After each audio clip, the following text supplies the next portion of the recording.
સ્વાગત છે આપનું અને ફરી એક જોઈ રહ્યા છે આજની જે શરૂઆત છે મિત્ર રૂપિયા માટે અત્યારે પણ જુઓ ₹1.51 મજબૂત શરૂઆત જે હતી મંડે કારણ કે 2 દિવસથી આપણને કરન્સી માર્કેટ બંધ હતા 94.83નું અત્યારે 93.32ના લેવલ્સ પર તો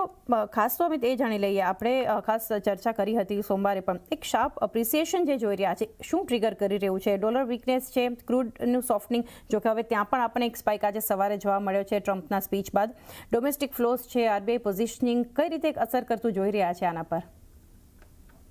આપણી લાસ્ટ વીકમાં 2 દિવસ પહેલા વાત થઈ હતી ત્યારે આપણે ડિસ્કસ કર્યું હતું કે આરબીઆઈ એક નવું સર્ક્યુલર લઈને આવ્યું છે જેની માટે બેંક લોકોએ જેને લોંગ કર્યું છે પોઝિશન એને 10 એપ્રિલ સુધી પોઝિશનને અનવાઇન્ડ કરવી પડશે. અપ્રોક્સિમેટલી અમારો એવો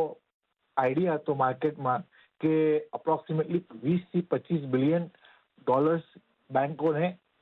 અનવાઇન્ડ કરવા પડશે. તો આજે જે રૂપિયામાં જે મજબૂતી આવી છે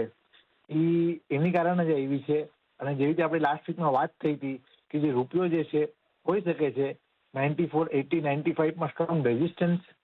પ્લે આઉટ કરશે અને ગ્રેજ્યુઅલી 92.5ની તરફ મૂવ કરશે. એક્ઝેક્ટલી એવું જ ડિરેક્શનમાં રૂપિયો જાય છે અને ઇન કેસ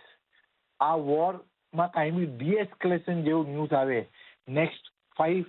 ટ્રેડિંગ ડેઝની અંદરમાં તો પછી આપણને રૂપિયામાં આનાથી વધારે મજબૂતી જોવા મળશે.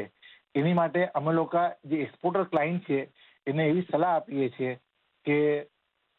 94ની અગલ બગલના લેવલમાં એમને સેલ કરવું જોઈએ અને 93 to 92.5માં એ લોકોને પોતાનું નિયર ટર્મ ઇમ્પોર્ટ બાય કરવું જોઈએ અને પેનિક ના થવું જોઈએ બહુ લાંબા સ્તરનું ઇમ્પોર્ટ બાય કરવા માટે. 94 અરાઉન્ડ સેલ 93.5 બાય કરવાની એક સલાહ પણ આપણને એક બનતી જોઈ રહ્યા છે. અમિત થેન્ક યુ અમારી સાથે જોડાઈ અને ખાસ રૂપી પર આપના એક વ્યૂઝ શેર કર્યા. અત્યારે